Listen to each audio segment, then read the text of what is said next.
C'est l'histoire d'une famille. Une famille encore en construction, encore pleine de doutes, de silence et de regards qui cherchent à se comprendre. Ce soir-là, ils n'étaient pas prêts. Le Paris Saint-Germain est mené 2-0 à l'Emirates. Pas encore unis, pas encore eux-mêmes. Et en face, certains ont vu l'opportunité. Ils ont flairé la faille, profité de la fatigue. Tout simplement de l'inexpérience. Ils ne nous ont pas battus. Ils nous ont humiliés, en pleine lumière et sous le regard du monde. Mais les grandes familles ne meurent pas. Elles apprennent. Elles grandissent. Elles souffrent en silence. Et elles reviennent plus fortes. Aujourd'hui, tout a changé. Et ceux qui ont cru qu'on resterait à genoux vont devoir apprendre une chose. Le petit Tahaggar reviendra un jour. Avant que la vidéo commence, les vidéos sont désormais disponibles sur Spotify en podcast pour ceux qui sont intéressés. Le lien est dans la description.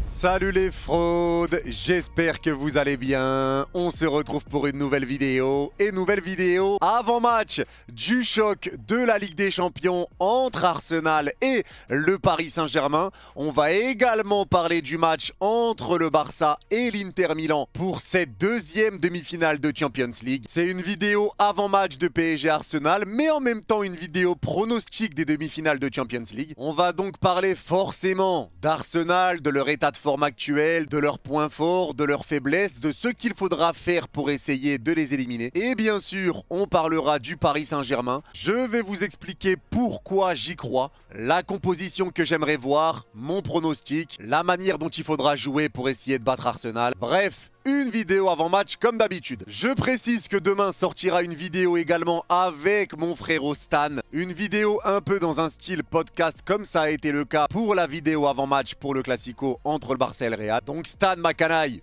tic-tac pour tes fesses. Et on finira par parler de Barcelone, Inter Milan. Mais en attendant, comme d'habitude, vous n'allez pas y échapper. Je vous laisse avec le sponsor de la vidéo. On ne vous présente plus les Gout, NordVPN, qui sponsorise cette vidéo. Pour les personnes qui vivent dans une grotte et qui ne les connaissent pas encore, NordVPN, ce n'est pas qu'un simple VPN. Il sert déjà à te sentir en sécurité quand tu navigues sur Internet. Il chiffre tes données afin que ton adresse IP soit masquée et que tes données de navigation soient invisibles. Comme ça, hop, sur Internet, tu deviens aussi invisible que l'OM en Ligue des Champions. Je suis invisible? Et ça, c'est magnifique. NordVPN est là pour te prévenir des menaces des sites malveillants, mais aussi de la collecte de tes données personnelles à des fins commerciales, des virus, etc. Tu l'as compris, si NordVPN c'était un club de foot, ça serait l'équipe qui aurait remporté toutes les Ligues des Champions sans encaisser le moindre but, tellement leur défense est impassable. Mais ce n'est pas tout, puisque le grand point fort de NordVPN, c'est d'avoir les mêmes pouvoirs que Son Goku. Bah ouais, logique. Tu peux te localiser dans n'importe quel pays du monde en un clic et sans bouger de chez toi. J'entends dans l'oreillette. Pourquoi faire? Tout simplement pour pouvoir profiter de contenus géobloqués dans votre région. J'entends dans l'oreillette. Par exemple, avoir accès aux compétitions sportives et au divertissement du monde entier. Pouvoir faire des achats en ligne dans d'autres pays. Bref, NordVPN, c'est le VPN le plus sûr et le plus rapide. Et il est même plus rapide qu'Mbappé. On peut faire la course si vous voulez. Arrêtez ça, coupez tout. C'est Kylian Mbappé qui vous le dit, quoi. En plus de ça, avec NordVPN, tu peux protéger jusqu'à 10 appareils en simultané. Si c'est pas les gods, ça. En passant par mon lien en description, vous pourrez profiter de 4 mois offerts sur les abonnements de 2 ans. Vous êtes satisfait ou remboursé dans un délai de 30 jours. Et ça, c'est jackpot. Tout ça, c'est grâce à NordVPN et à mon lien affilié que vous retrouverez dans la description et en commentaire épinglé. Merci à NordVPN d'avoir sponsorisé cette vidéo. Et on se retrouve pour le vif du sujet avec le Yanis du présent. Et on est reparti pour le vif du sujet et on va commencer bien évidemment par parler d'Arsenal. Arsenal qui est une équipe qui est très dangereuse, une équipe qui est joueuse, une équipe très solide défensivement, très dangereuse sur coup de pied arrêté. On va avoir un gros morceau en face de nous. Si on regarde le classement en Première Ligue, Arsenal est pour le moment deuxième de PL. Ils ont quand même 12 points de retard sur Liverpool avec un match de retard en plus pour Liverpool. Donc le championnat, tu peux l'oublier pour Arsenal. Salam alaikum. Le problème qui se pose dans cette situation, c'est que maintenant Arsenal doit absolument focus la Champions League. Arsenal n'a plus que la Champions League à jouer, la Première Ligue étant morte, Liverpool va être champion, donc clairement une motivation supplémentaire pour les Gunners. Info importante à souligner, c'est qu'Arsenal est quand même la meilleure défense de Première Ligue malgré le fait qu'ils aient 12 points de retard sur Liverpool. C'est la meilleure défense de Première Ligue et la 3e meilleure attaque de Première Ligue. Parce que j'entends beaucoup de personnes dire que Arsenal c'est pas fort offensivement, que c'est nul, mais c'est la 3e meilleure attaque de PL. Arsenal va être un gros morceau, c'est une équipe qui fait très mal en transition, qui fait très mal sur le jeu rapide, qui ressort proprement les ballons et surtout qui est très solide défensivement. Arsenal c'est un mur, Arsenal c'est un bloc. Et si Arsenal arrive à mener par 2 buts, ils peuvent se dire nous on vous laisse le ballon, maintenant essayez de nous mettre un but. Et ils l'ont fait contre le Real Madrid et vous voyez à quel point c'est solide. Ils ne l'ont pas fait que contre eux,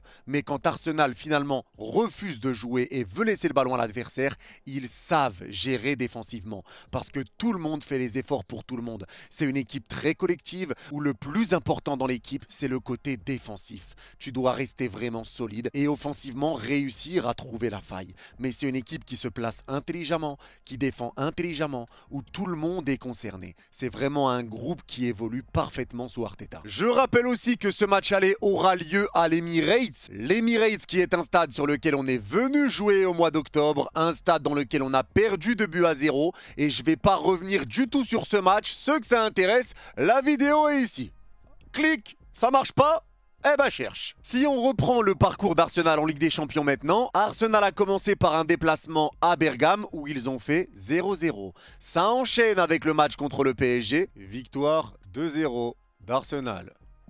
C'est catastrophique. Ils enchaînent avec une victoire 1-0 contre le Shakhtar, une défaite 1-0 à l'Inter, demi-finaliste de la Ligue des Champions, dans un match où Arsenal avait quand même dominé, je vous mets les stats à l'écran, Arsenal avait quand même la possession et dominé sur le nombre d'occasions. Ils ont tabassé le Sporting chez eux 5-1, tabassé Monaco 3-0 à l'Emirates, tabassé le Dynamo Zagreb à l'Emirates 3-0 également, et battu Girona à l'extérieur 2-1. 6 victoires, 1 nul, 1 défaite pour Arsenal dans ces phases de Ligue de la Ligue des Champions, ce qui leur a permis de terminer à la 3e place des poules de la Champions League, en étant la 2e meilleure défense de Ligue des Champions en phase de Ligue, derrière l'Inter qui n'avait encaissé qu'un seul but. Pas de barrage pour Arsenal du coup vu qu'ils ont terminé dans le top 8, mais en 8e de finale, ils affrontent le PSV qui vont tabasser chez eux au match aller 7-1 et derrière à l'Emirates, ils peuvent se gérer, 2 buts partout, match nul, mais t'en as rien à foutre, il y a eu 7-1 au match aller, le PSV, c'est catastrophique. Vous avez voulu tabasser le PSV, ils vont vous envoyer leur grand frère, le PSG. Bougez pas les canailles, on arrive. Et derrière, bien évidemment, en quart de finale, Arsenal élimine le Real Madrid, victoire 3-0 à l'Emirates et victoire 2-1 au Bernabeu. Victoire 5-1 sur l'ensemble des 2 matchs, 5-1 face aux champions en titre. Et même si le Real Madrid est moins bon cette saison, même si le Real Madrid est moins tranchant, moins séduisant dans le jeu, ça reste le champion en titre. Et ce que vient de faire Arsenal, ça va leur donner un plein de confiance. Ça, c'est une certitude. C'est une équipe d'Arsenal qui a évolué, une équipe qui a grandi et un travail d'Arteta qui est juste extraordinaire. T'es pas loin de prendre le titre de PL sur les saisons passées. Là, t'es encore 2e de Première Ligue, t'es en demi-finale de Champions. L'équipe progresse, l'équipe évolue et ils ont des joueurs de qualité. On peut penser à Raya qui est un top gardien et qui fait d'énormes parades pour Arsenal. Saliba qui est très solide en défense centrale, même s'il n'y a plus Gabriel qui est blessé, mais Saliba reste exceptionnel. Il formera une charnière avec Kiwior et même si Saliba est sur 2 erreurs de suite contre Crystal Palace et contre le Real Madrid, Saliba reste un top défenseur central, un défenseur central qui fait énormément de bien à Arsenal et avec Kiwior qui lui aussi a été excellent contre le Real, ça peut faire mal. Il y a des joueurs de qualité mais il y a aussi des absences et ce que réussit à faire Arsenal malgré tout ça c'est impressionnant parce qu'il manque Calafiori, Gabriel est blessé, Gabriel Jesus également, Kai Havertz, Jorginho, Tomiyasu, bref, ils ont des absences. Et malgré tout ça, tu vois que Arteta arrive à trouver des solutions, à trifouiller des choses, à sortir des trucs de son chapeau avec Merino buteur et j'en passe, avec le petit Lewis Kelly sur le côté gauche, jeune joueur qui devait même pas jouer mais qui a montré de très bonnes choses face au Real Madrid notamment. C'est une équipe qui a du sens. Et malgré toutes les blessures que je vous ai dit là, il y a une absence supplémentaire à noter pour Arsenal, c'est Thomas Partey. Thomas Partey qui a pris un carton jaune contre le Real Madrid, donc Thomas Partey ne sera sera pas là pour le match aller face au Paris Saint-Germain. Donc en plus des blessures, tu dois faire avec l'absence de Thomas Partey qui est très important pour Arsenal. Maintenant oui, Arsenal est une belle équipe avec Bukayo Saka qui revient de blessure, avec Martin Odegaard qui était pas là en phase de poule contre le PSG, Odegaard le magicien, Declan Rice qui est en pleine bourre et qui a été exceptionnel contre le Real Madrid et qui est un top player, Martinelli dangereux de par sa vitesse, de par ses 1 contre 1, ça peut être même Trossard numéro 9 en l'absence de Thomas Partey qui est suspendu pour remettre Merino au milieu de terrain et former un milieu à 3 avec Merino, Declan Rice et Odegaard en numéro 10, c'est une possibilité aussi. Et Trossard en plus est en forme sur ses derniers matchs, il est quand même performant, il arrive à marquer, il est buteur, il est décisif, donc attention à lui, il a été passeur décisif en plus contre nous aussi au mois d'octobre. Il y a des solutions pour cette équipe d'Arsenal. Comme dirait Stan, c'est une équipe de bandits. Mais tout ce que j'espère, c'est qu'après ce match aller-retour, on pourra dire tous ensemble, on les a tapés. On les a tapés. Moi j'y crois les gars, parce que ceux qui ont vu la vidéo que j'avais sortie pour revenir sur le match qui s'est passé au mois d'octobre, la vidéo s'affiche encore une fois ici, mais tu peux toujours pas cliquer. Cherche, 5 ans que je suis sur YouTube, j'ai toujours pas fait ça. Je suis catastrophé. Vous savez que ce n'est plus le même Paris Saint-Germain. Cette équipe a changé. Cette équipe était jeune. Il y a des joueurs qui venaient d'arriver. Un Désiré Doué qui était titulaire et qui portait encore sur lui le poids de son transfert. C'était pas encore le Désiré Doué qu'on connaît actuellement. Ousmane Dembélé n'était pas là. Et même s'il était là, ce n'était pas le Ousmane qu'on a actuellement. Gvara n'était pas là. Fabian Ruiz n'était pas titulaire. Je suis vraiment en train de dire qu'il manquait Fabian. Il nous a vraiment ensorcelés. C'est incroyable. Nuno Mendes se comportait comme un 3e défenseur central. Il n'y avait pas encore le contre-pressing. C'est une équipe qui était encore imparfaite. Une équipe qui jouait bien. Une équipe qui avait quand même des temps forts, mais tout n'était pas parfait. Et tu voyais que sur ce match face à Arsenal, tu arrivais à être dangereux quand tu faisais des choses que tu fais toujours actuellement. C'est-à-dire un contre-pressing, un Nuno Mendes qui est haut, un placement offensif en 3-2-5. C'est toutes ces petites choses-là que tu as fait par intermittence contre Arsenal. Et c'est là que tu as été dangereux. Maintenant, moi, je vais vous dire la vérité, les gars. Sur ce match aller à l'Emirates, forcément que de gagner serait un résultat extraordinaire. Maintenant, pour moi, un match nul, je vous dis la vérité, c'est un bon résultat. Pour une demi-finale de Champions, à l'extérieur, faire un match nul contre Arsenal chez eux, ce n'est pas un mauvais résultat. Et je vais même aller plus loin, les gars. Et là, j'ai besoin de votre avis en commentaire. N'hésitez pas à mettre en commentaire le timer de la vidéo au moment où je vous pose cette question. Avec votre avis, si vous êtes d'accord ou pas avec moi sur ce que je vais dire maintenant. Mais pour moi, une défaite par un but d'écart, c'est pas dramatique non plus. Plus d'un but, là ça devient chiant, là ça devient compliqué, mais une défaite par un but sur un match à l'extérieur, à l'Emirates, face à Arsenal,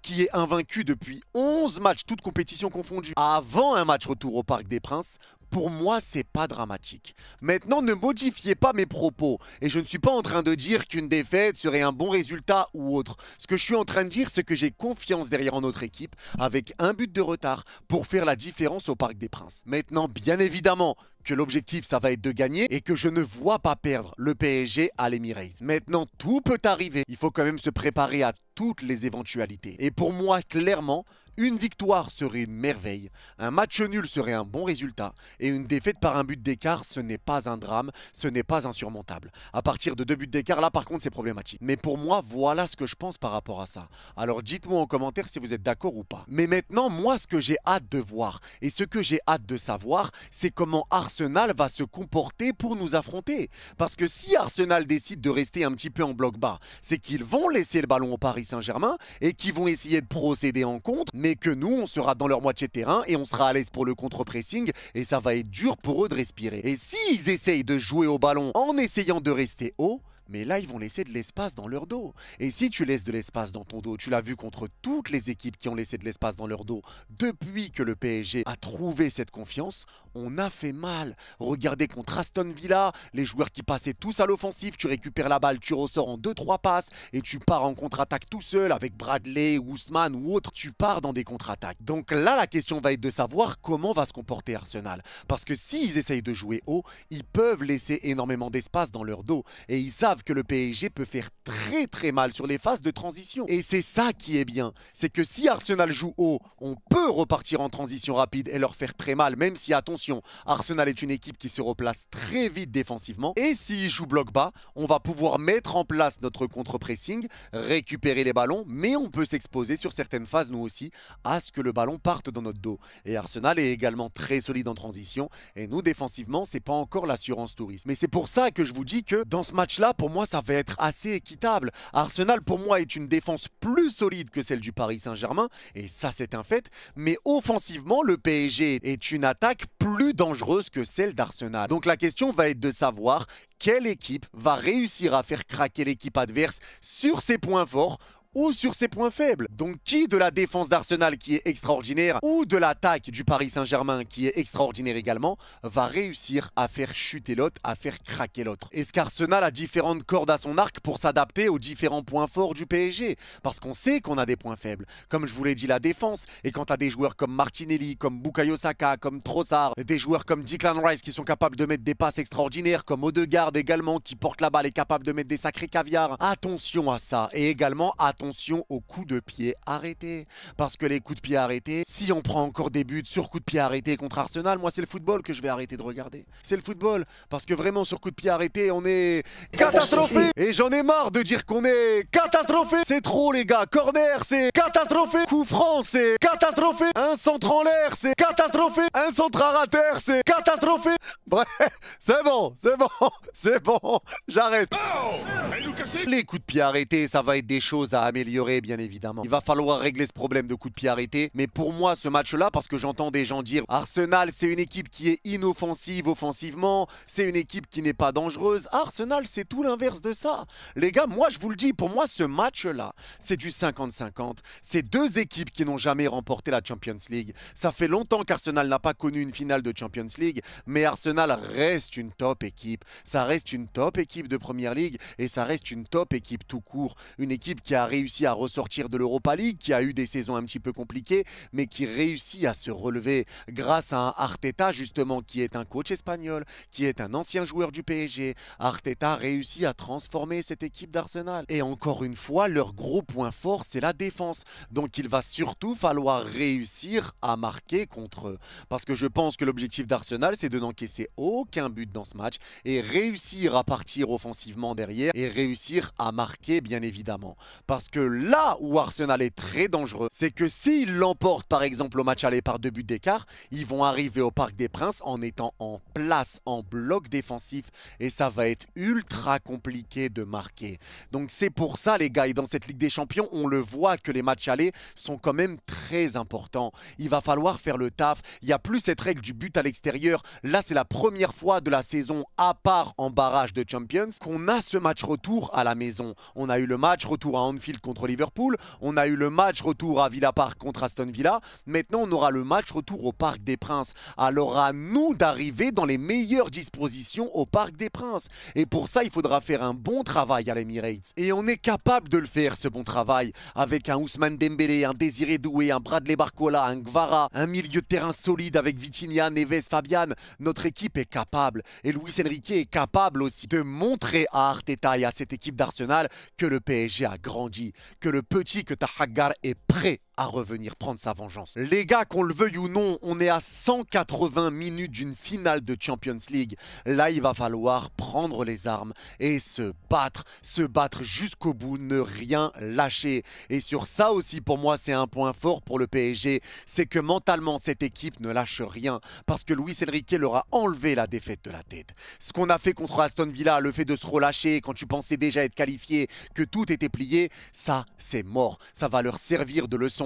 Tu vois des joueurs qui sont morts de faim, des joueurs qui ont la dalle, comme un Ousmane Dembélé qui n'hésite pas à courir tout le long du terrain pour presser, même s'il est tout seul à presser. C'est des joueurs qui se donnent et qui font les efforts. Le tout, c'est qu'il va falloir être décisif sur nos moments forts. Il va falloir transformer nos occasions. Parce que là, les gars, il n'y a plus de blabla. Tu es en demi-finale de Champions League. Ce qui va qualifier l'une ou l'autre équipe, ça va être la précision, la chirurgicalité et ça va être les détails. Donc à nous de faire le travail déjà Casablanca à l'Emirates pour se faciliter la tâche au Parc des Princes. Il faut pas être craintif, il faut pas avoir peur, il faut leur rentrer dedans, mettre tout ce qu'on a, rester combatifs tous ensemble, que tout le monde fasse les efforts ensemble et ne pas avoir de moments de relâchement. Il y a des moments où on le voit quand même, on a Hakimi, Nuno Mendes ou d'autres joueurs qui reviennent un petit peu en trottinant. Et tout ça fait que les joueurs des équipes adverses peuvent se positionner, c'est ce qui ramène du danger. On l'a vu sur beaucoup de buts qu'on prend cette saison. Les gars, je suis désolé, il y en a beaucoup qui disent que le PSG est faible défensivement cette saison, ou qu'en tout cas c'est pas l'assurance tout risque, mais j'ai beau regarder tous les buts du Paris Saint-Germain qu'on a encaissés, c'est tout le temps soit sur un compte favorable, soit sur une erreur défensive, soit sur un retour qui a été mal suivi. Que tu reviennes en marchant, donc ça libère un joueur, que les joueurs se relâchent un petit peu. C'est toujours sur ça qu'on prend des buts. Donc tout ça, ça va être des choses à gommer. Mais on est capable de le faire. Et ce match aller à l'Emirates va être vraiment capital. Et c'est ce qui va aussi donner le ton pour le match retour. À nous de tout faire pour le remporter. Si on peut gagner à l'Emirates, il ne faut pas se gêner. On va venir pour les presser, pour mettre en place le contre-pressing, pour essayer de leur faire mal. Parce que au-delà des changements individuels et collectifs qu'on voyait déjà par rapport au match qu'on a vu en phase de poule face à Arsenal, c'est un PSG qui même offensivement est différent collectivement. On le voit avec Bradley Barcola qui percute et qui arrive à retrouver Ousmane Dembélé, les appels d'Ousmane Dembélé dans l'axe. On avait Lee Kang-in sur le match en octobre, je le rappelle quand même. Mais les appels de Dembélé en profondeur, son entente avec Bradley Barcola, l'entente qu'ils peuvent avoir avec Kvara, le positionnement avec les joueurs qui permutent dans tous les sens, tu peux faire mal à la tête à cette équipe d'Arsenal. Tu peux leur faire mal à la tête. Le tout, ça va être de rester concentré et de faire très attention défensivement, attention sur tes points faibles, attention sur tes lacunes, faire très attention à ça. Nuno Mendes va devoir défendre sur Bukayo Saka, il l'a déjà fait contre Mohamed Salah, il est capable de faire des top performances défensivement. On fait confiance à cette équipe du PSG, mais Arsenal est dangereux également et ça c'est ce que je vous dis. Ils sont très solides défensivement, c'est très dur de leur mettre un but. C'est très dur. Alors il ne faudra surtout pas gâcher les occasions qu'on va pouvoir se créer. Parce que déjà réussir à se créer une occasion c'est quelque chose. Si tu arrives à passer la défense, il y a Raya qui est un top gardien. Et donc si tu arrives à marquer, il ne faudra surtout pas gâcher ça. Si tu as l'occasion de marquer, il faudra marquer et punir Arsenal. On passe maintenant à la composition que j'aimerais voir pour le Paris Saint-Germain face à Arsenal à l'Emirates. Et pour ce match, j'aimerais voir bien évidemment Gigio Donnarumma au cage. Donnarumma qui a 2 matchs référence en Champions League maintenant contre Liverpool et Aston Villa. On lui doit notre qualif contre Aston Villa. Merci pour tout Gigio. Pardon pour tout Gigio, I love you, je ne suis qu'une merde, je suis nul, pardon Gigio. La défense du classique, Hakimi, Marquinhos, Pacho, Nuno Mendes, je vais pas faire de dessin, c'est du classique. Milieu de terrain, du classique aussi, Vitinha, Joyeux Neves et le bon vieux Fabian Ruiz. Je refais pas de dessin, du classique également. Et pour l'attaque, du grand classique aussi, Ousmane Dembélé. Et le reste, tu fais ce que tu veux. J'arrive pas à me décider. Est-ce que tu repars avec Bradley Barcola côté gauche? Est-ce que tu mets Kvara? Est-ce que tu mets Doué à droite? Doué à gauche? Je ne sais pas. Lequel tu vas mettre sur le banc entre les trois? Peu importe, parce que comme je vous l'ai dit, je fais confiance à tout le monde parce que c'est un groupe. Peu importe qui commence, peu importe qui rentrera en cours de jeu. Je pense que si Luis Enrique anticipe le fait qu'on va avoir des contre-attaques, dans ce cas-là, Bradley Barcola doit jouer. Mais s'il anticipe le fait qu'Arsenal va rester bien en bloc, bien en place, il doit mettre Désiré Doué. Tout ça dans une optique où Kvara commence titulaire. Donc tout ça, pour moi, ça va être des questions en fonction de l'adversité, de ce que Luis Enrique a prévu, de ce qu'il ressent pour ce match et comment il pense qu'Arsenal va évoluer contre nous. Et c'est ça qui est bien, c'est qu'en fonction de l'adversaire que tu as, tu peux ajuster en fonction de qui tu veux à tel poste, de quel joueur tu penses qu'il sera plus utile qu'un autre ou non. Mais en tout cas, moi, je fais confiance à tout le monde. Je fais confiance à Enrique et je fais confiance en nos joueurs. Dites-moi, vous les gars, en commentaire, quelle équipe vous metteriez. Mais maintenant, on va rentrer sur l'aspect du pronostic. Et pour mon prono, je vais dire match nul, un but partout. Un but d'Ousmane Dembélé pour Arsenal. Je ne sais pas, mais je vais dire match nul. Pour moi, ça serait un bon résultat que de faire un match nul à l'Emirates pour derrière aller essayer de récupérer ta qualification au Parc des Princes sans avoir perdu au match aller. Deux finales à jouer avant la vraie finale de Champions League. Il faudra tout donner. On veut revivre cette finale de Ligue des Champions. On est en train de vivre une saison extraordinaire. Alors il faut continuer. Il faut continuer. On est déjà très fiers de cette équipe, très fiers de ce qu'ils font. Mais tout ce qu'on veut, c'est voir encore une fois l'équipe qu'on voit depuis décembre, voir des battants, voir des mecs ne rien lâcher, les voir tout donner, transpirer et respecter ce maillot. Pareil, dites-moi votre pronostic en commentaire les mecs. Et pour la partie PSG Arsenal, on la prend. C'est fini et on récupère Barça Inter. C'est l'heure. Place à Barcelone-Inter maintenant et honnêtement, vous le savez les gars. Barcelone est une équipe que je suis énormément. C'est une équipe que je commande beaucoup, que je suis beaucoup, que je débriefe énormément tant que c'est pas en même temps que le PSG. L'Inter, c'est une équipe que je vous vends et que je vous répète encore une fois que cette équipe est dangereuse, qu'ils vont faire mal, qu'ils sont très solides. Je vous le répète et je vous le rabâche déjà depuis plusieurs mois que cette équipe est à prendre au sérieux. Moi, je vous dis la vérité. Ce match entre le Barça et l'Inter me hype grandement. Ça va être un match extraordinaire avec deux oppositions de style. Mais avant de parler du style, on va déjà dire que le Barça, à l'heure où on parle, est leader en Liga. Je suis à 76 points. 4 points d'avance sur le Real Madrid et plus 22 en différence de but. La Liga n'est pas encore terminée, mais le Barça pour l'instant est en tête même s'il reste un Classico à jouer. Le Barça est en finale de Copa del Rey et quand je tourne cette vidéo, on est vendredi, il est 1 h du matin, donc le Classico n'est pas encore passé en finale de Copa. Laloun vous met le score ici en commentaire maintenant que le match est passé, mais pour l'instant il n'est pas encore passé. Ça peut jouer également sur l'état de forme du Barça, parce que si le Barça gagne, ils vont arriver surmotivés et encore plus en confiance. S'ils ont perdu le trophée, ça peut aussi jouer et mettre un petit coup au moral derrière la tête du Barça. Mais pour l'instant, ce match-là, je ne le prends pas en compte parce que pour moi, il n'est pas encore passé. Mais le Barça est leader de Liga.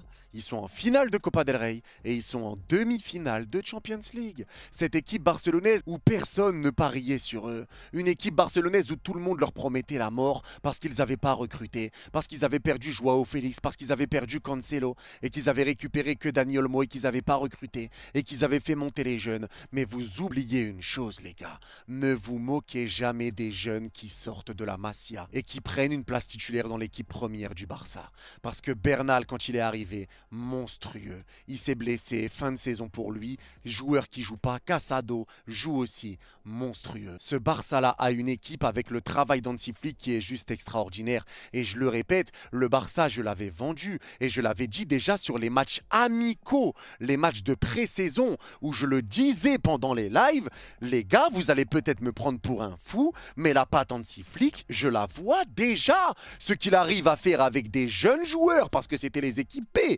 pendant les matchs amicaux. Mais ce qu'il arrivait à faire avec des jeunes joueurs, c'était juste impressionnant. Le travail qu'a fait Hansi Flick avec cette équipe, le travail qu'il a fait avec ses joueurs, ce piège du hors-jeu. Inigo Martinez, par exemple, qui était beaucoup décrié, qui est pour moi l'un des meilleurs défenseurs centraux au monde cette saison.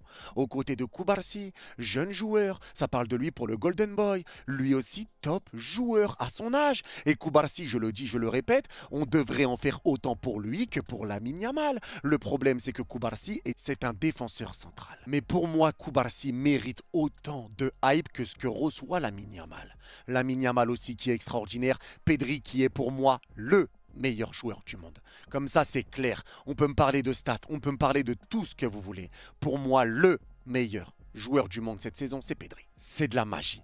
Tout ce qu'il fait, c'est de la magie, les gars. Vraiment, ceux qui n'ont jamais regardé un match du Barça cette saison ou autre, Pedri, c'est un magicien. Ce mec-là fait énormément de travail défensif. Il vient aider son équipe défensivement. Il est bien placé au milieu de terrain. Il presse, il contre-presse, il joue vers l'avant. Sa qualité de passe, sa vision de jeu. Pedri, c'est trop. C'est juste un magicien. C'est pas un pied qu'il a, c'est la baguette d'Harry Potter. Wingardium Leviosa! Atroce, je suis vraiment en train de faire cette blague-là. Putain de merde. Mais vous avez compris l'idée. Pedri est un joueur hors norme et ce qu'a réussi à faire Hansi Flick avec ses joueurs, avec cette équipe, c'est juste impressionnant. Même Rafinha lui aussi, certains voulaient le dégager à coups de pied au cul en Arabie Saoudite, il faut le rappeler. Et regardez la saison qui est en train de faire Rafinha, comme quoi il n'y a pas de mauvais joueurs, c'est juste un mauvais contexte. Et là ce qui est en train de faire le Barça, et moi je l'avais vu venir, ceux qui me suivent depuis longtemps et qui étaient là sur le premier match de Liga que j'avais commenté, je vous avais dit quoi? Je vois le Barça finir champion en Liga devant le Real Madrid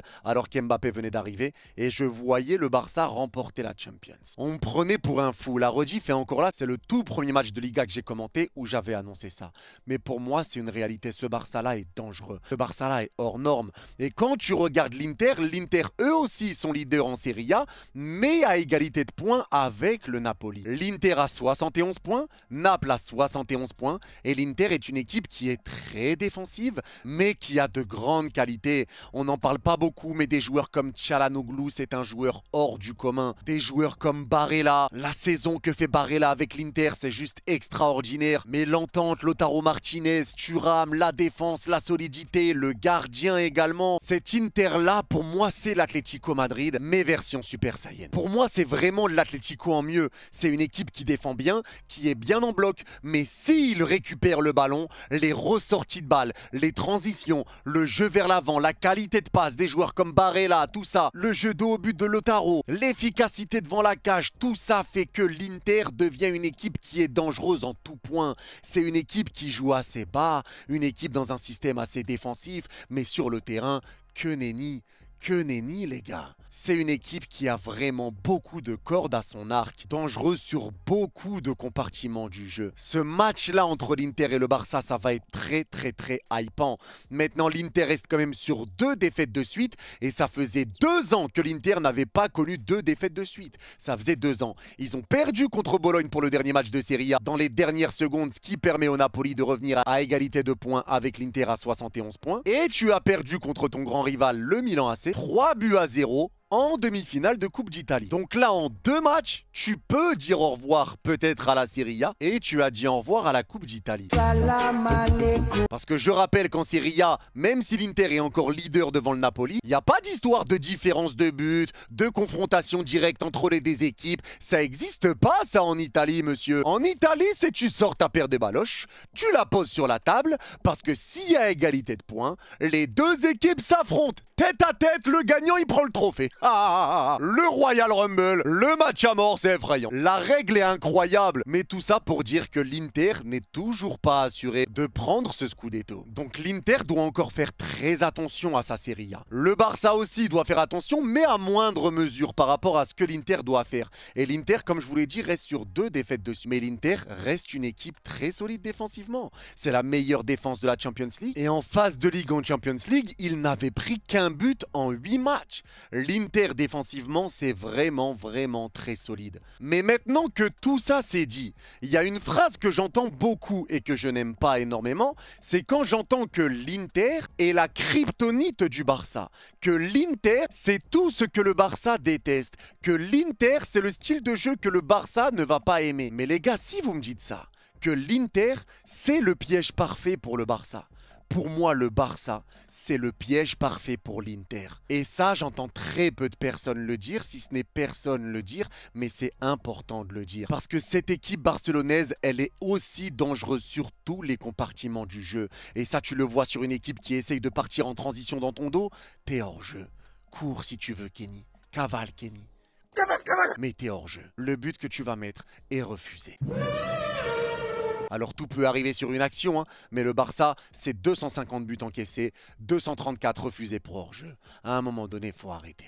À un moment donné, il faut arrêter. Ce piège du hors-jeu-là du Barça, il est très bien mis en place. Si tu veux essayer de défendre bas, c'est une équipe du Barça qui va te faire mal. Une équipe du Barça qui va réussir à te faire des appels dans tous les sens parce qu'il y a de la permutation. Regardez le Barça jouer encore une fois, mais quand il y a un joueur qui a le ballon et qui lève la tête, juste il fait ce geste-là. Tout le monde voit que sa tête a été levée. Si Pedri, il a le malheur de toucher le ballon, de se retourner et de faire ça, je te conseille aux défenseurs de regarder dans ton dos. Regarde dans ton dos. Parce que vraiment, si tu vois Pedri faire ce geste-là, c'est que Rafinha, Lamine Yamal, Ferran Torres, Dani Olmo, peu importe, ils sont tous déjà comme ça en train de partir dans ton dos. Atroce. Et il y a cette qualité-là. Le Barça est dangereux sur tous les aspects. Offensivement, c'est une dinguerie à quel point ça permute. Les joueurs bougent, font des appels dans tous les sens. Tous les joueurs qui touchent le ballon peuvent te mettre un ballon dans le dos. Ça peut casser des lignes. Lamine Yamal est ce joueur qui est capable de décrocher pour prendre le ballon, se comporter comme un milieu de terrain et servir un attaquant. Il est capable de lancer des profondeurs à Jules Koundé, capable de changer d'aile, capable de prendre appui, de te fixer pour crocheter et pouvoir centrer deuxième poteau, capable de te fixer pour dribbler, t'humilier, te mettre un petit pont, te mettre le cul par terre, dire pardon à ton père, repartir en profondeur et frapper directement. Ils sont capables de te ramener du danger sur énormément d'aspects. Casser une ligne à rater, casser une ligne en l'air, des changements d'aile, de la permutation, du mouvement et c'est des passes millimétrées. S'il y a un joueur qui part avec le porteur de balle qui lui donne, ça va lui arriver dans les pieds. Ça va lui arriver au millimètre. Et combien de fois on l'a vu cette saison, même contre des blocs bloc bas, c'est compliqué parce que plus t'es bas, plus c'est dur de gérer tous les appels qui vont dans tous les sens parce qu'ils vont dans tous les sens. Koubarsi est capable de te donner un caviar. Inigo Martinez est capable de donner un caviar. De Jong est capable. Pedri est capable. Rafinha est capable. Lamine Yamal est capable. Dani Olmo est capable. Ils sont tous capables de prendre la balle, de te l'envoyer au millimètre près sur l'appel qui est fait par un autre joueur. Et le fait qu'il y ait des appels dans tous les sens, ça te libère de l'espace. Parce que s'il y a qu'un joueur qui fait un appel dans la surface, ça va être facile de défendre sur lui. Mais là, un appel t'attire 2 défenseurs, l'autre appel va en attirer un, il y aura un 3e appel où le joueur sera tout seul. Et ça, croyez-moi que Pedri, il l'a vu. Croyez-moi que Lamine Yamal, il l'a vu. Tout ça, c'est du danger. Alors oui, l'Inter, ça peut être un piège pour le Barça. Une équipe qui est très solide défensivement et qui ressort parfaitement les ballons. Ça peut être une grosse arme. Hein, parce que si tu arrives à ressortir du contre-pressing barcelonais, là, tu peux te créer des situations. Des appels en profondeur, si tu te précipites pas trop, tu as les joueurs capables de partir dans le dos des joueurs barcelonais, tu as les joueurs capables aussi de donner des bons ballons avec Çalhanoğlu, avec Mkhitaryan, avec Barella et j'en passe, il y a les appels de Lautaro, de Thuram. Tu as les joueurs pour l'Inter capables de défendre parfaitement, capables de ressortir proprement et capables de partir en contre face à cette équipe barcelonaise. Tu as les atouts pour faire mal au Barça. Et encore une fois, moi je donne un avantage à Barcelone pour ce match, mais c'est vrai, l'Inter est capable. Ils ont le style de jeu qui est capable de faire du mal au Barça. Mais c'est vrai également dans l'autre sens. Et ça, c'est ce que je veux dire. Il faut le dire dans les deux sens. Parce que si l'Inter est capable de faire mal au Barça, le Barça pour moi est le counter parfait de l'Inter. C'est une équipe qui, même s'il y a un bloc bas, ils sont capables de te faire tourner la tête. Tourner la tête. Et là, si tu tournes la tête, il y a déjà Rafinha qui est parti, il n'y a pas hors-jeu. Ça sert à rien d'appeler l'arbitre. Parce que toi, tu vas souvent voir l'arbitre comme ça en train de pointer le hors-jeu quand tu vas marquer. Mais de l'autre côté, n'y compte pas une seconde. N'y compte pas une seconde. Donc oui, ce match entre l'Inter et le Barça, pour moi, ça va être un top match. Et j'ai hâte de voir ce match parce que ça va être une vraie opposition de style, chacun dans ses qualités, chacun dans son potentiel. Et j'ai hâte de voir aussi, parce que le Barça, faut rappeler quand même que c'est une jeune équipe, j'ai hâte de voir comment peut se comporter le Barça dans une demi-finale de Champions telle que celle-ci. Parce que le Barça, on les a déjà vus contre les gros. Real Madrid, 4-0, 5-2. Le Classico encore de ce week-end n'est pas encore passé pour moi. Donc je sais pas il y a eu combien. Peut-être ils ont perdu, peut-être ils ont gagné, peut-être ils ont giflé, peut-être ils ont pris une gifle. Je sais pas. Mais 4-0, 5-2. Bayern Munich, viens, 4-1. Et va, viens, va et va prendre ta tarte.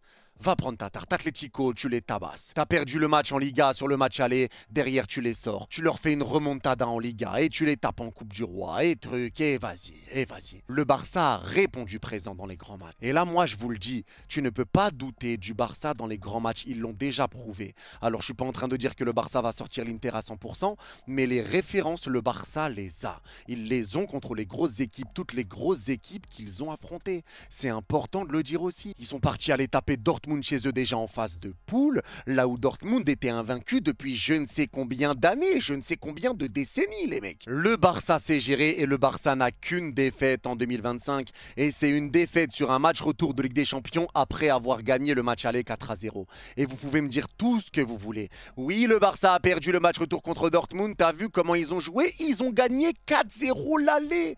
4-0. 4-0. T'es en train de me dire quoi? Que le Barça devait se comporter comme s'il y avait 0-0? C'est impossible. C'est impossible. Ça, il faut le mettre dans sa tête. C'est impossible. Pour moi, ce match retour contre Dortmund, je le compte même pas. Je le compte même pas. Même pas un peu. Même pas. Oh, méchant. Parce qu'encore une fois, le Barça avait fait le taf à la maison. Regardez, c'est pareil pour Arsenal qui avait tapé le PSV 7-1 au match retour. Ils font 2-2. Bon, ils perdent pas, mais ils font quand même 2-2 à l'Emirates derrière contre le PSV. Tout ça, c'est normal, les gars. Quand tu prends une réelle option sur le match aller, c'est compliqué de jouer avec les mêmes intentions le match retour. Là, je vous pose la question de si le Barça avait perdu 2-1 le match aller, vous pensez que le match retour aurait été identiquement le même, celui-là, au match retour contre Dortmund? Moi, je vous dis que non. Donc, c'est pour ça, j'ai vraiment hâte de ce match entre le Barça et l'Inter. Ça va être une vraie opposition de style avec deux équipes qui ont les armes et les qualités pour faire mal à l'équipe adverse sur leurs points faibles ou même sur leurs points forts, et c'est ça qui est terrifiant. J'ai hâte de voir tout ça et l'Inter va encore une fois avoir le match retour à la maison. L'Inter est la seule équipe de cette Ligue des Champions à avoir eu 100% de ses matchs retour à la maison. Je rappelle aussi que le Barça a une revanche à prendre parce qu'on s'en rappelle en phase de poule en Champions League quand le Barça Barça a connu l'Europa League, c'était dans une poule avec le Bayern, l'Inter et le Benfica, si je dis pas de bêtises. Il y a eu ce fameux match 3 buts partout, il y a eu des faits de jeu, il y a eu des blessures, des joueurs qui n'étaient pas là au bon moment pour le Barça, parce que ça, il y a très peu de personnes qui en parlent, mais le Barça a eu des grosses absences dans ces moments-là, quand le Barça a connu l'Europa League, dans des moments très importants pour l'éviter. Tu as des joueurs qui ont été blessés, qui ont été absents, je pense notamment à Christensen et j'en passe, mais le Barça a une revanche à prendre. Tu as aussi la revanche sous l'ère Mourinho, tu as aussi la revanche à prendre qui s'était passée en 2010 contre l'Inter avec le bon vieux Samuel Eto'o latéral droit. Donc il y a toujours cet aspect revanchard. Mais là, ce match va être exceptionnel. Et ce qui est dingue dans cette Ligue des Champions, c'est qu'il y a deux équipes, le PSG et Arsenal, qui ne l'ont jamais remporté cette Champions League. Tu as l'Inter qui ne l'a pas gagné depuis 15 ans et le Barça qui ne l'a pas gagné depuis 10 ans. Donc quoi qu'il arrive, cette année, en Ligue des Champions, il y aura du changement. Je passe maintenant à mon pronostic pour ce match aller à Barcelone entre le Barça et l'Inter. Et je vois sincèrement une victoire du Barça, mais dans un match qui va rester très ouvert pour le match retour. Donc je vais me tourner vers une victoire 2-1 du FC Barcelone. Dans le cas où je ne ferai pas de vidéo pour le match retour, je vous le dis tout de suite, je vois le Barça faire match nul au retour à l'Inter et se qualifier pour la finale de la Champions League. Maintenant, je le répète encore une fois, toutes les équipes peuvent passer. Et c'est ça qui est beau dans cette Ligue des Champions. C'est que le PSG peut être en finale contre le Barça, contre l'Inter, mais ça peut être une finale Arsenal-Inter, Arsenal-Barça. Il n'y a aucune finale qui va me choquer cette saison. Tellement pour moi, la logique est respectée parmi les 4 meilleures équipes de cette saison. Parce qu'on a déjà sorti Liverpool de l'histoire, mais parmi les 4 meilleures équipes de cette saison. Il y en a beaucoup qui parlent de oui, l'Inter est le favori, l'Arsenal est favori, le Barça est favori, PSG favori. Il n'y a pas de favori. Finalement, il n'y a pas d'histoire de favori. Tout le monde va se battre. Tout le monde a les moyens d'aller la chercher. Tout le monde peut sortir tout le monde. Et maintenant, ça va être une guerre mentale. Et ça va être au plus fort d'aller la chercher. En tout cas, c'est tout pour cette vidéo. N'hésitez pas à me dire en commentaire si vous êtes d'accord ou pas d'accord avec moi. Et s'il vous plaît, n'hésitez pas à me dire aussi si ce concept-là vous plaît, en essayant de parler des deux matchs, de faire un avant-match pour le PSG, mais d'incorporer aussi le match qui est à côté avec Barça-Inter. Comme ça, je sais si vous voulez que je refasse pareil pour le match retour. Je rappelle que demain sort toujours la vidéo avec mon frère Stan, où on revient vraiment uniquement sur ce match entre le PSG et Arsenal. Je vous mets également ici une vidéo pour ceux qui l'ont pas vu, avant-match entre le Real Madrid et le Barça. J'étais avec Loguito, avec Riles, et pour ceux qui vont se dire ouais mais le match il est passé, c'est pas grave les gars. La vidéo dure un peu moins d'1h30, on a vraiment rigolé, c'est vraiment agréable, c'est détente et ça parle pas forcément entre le Barça et le Real. Donc n'hésitez pas, merci encore à eux pour la force. Merci à NordVPN d'avoir sponsorisé cette vidéo. Le lien pour NordVPN sera en description et en commentaire épinglé. Encore merci à eux. Merci à Laloun pour le montage de cette vidéo. Je le répète encore, mais ces réseaux s'affichent juste ici.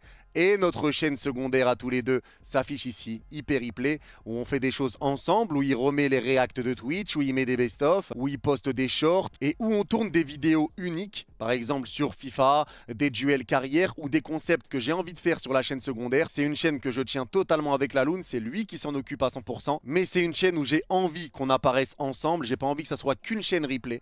Donc il y aura des contenus également exclusifs et ça vous le savez déjà pour ceux qui me suivent assidûment. Le lien est dans la description également pour ceux qui veulent aller follow. Il y a déjà quelques contenus en plus. Hop, ça s'affiche là, ça s'affiche partout sur l'écran, il y a déjà du contenu. Donc n'hésitez pas pour ceux qui ont du retard. Et bien sûr, merci à vous d'avoir suivi cette vidéo. Petite confession, j'ai enchaîné les gars 3 vidéos. La vidéo avec Stan, la vidéo avec Loguito et Riles, plus cette vidéo là le même jour. Là, il est actuellement 1h50 du matin. Je pars à Paris demain pour aller regarder PSG Nice au Parc des Princes.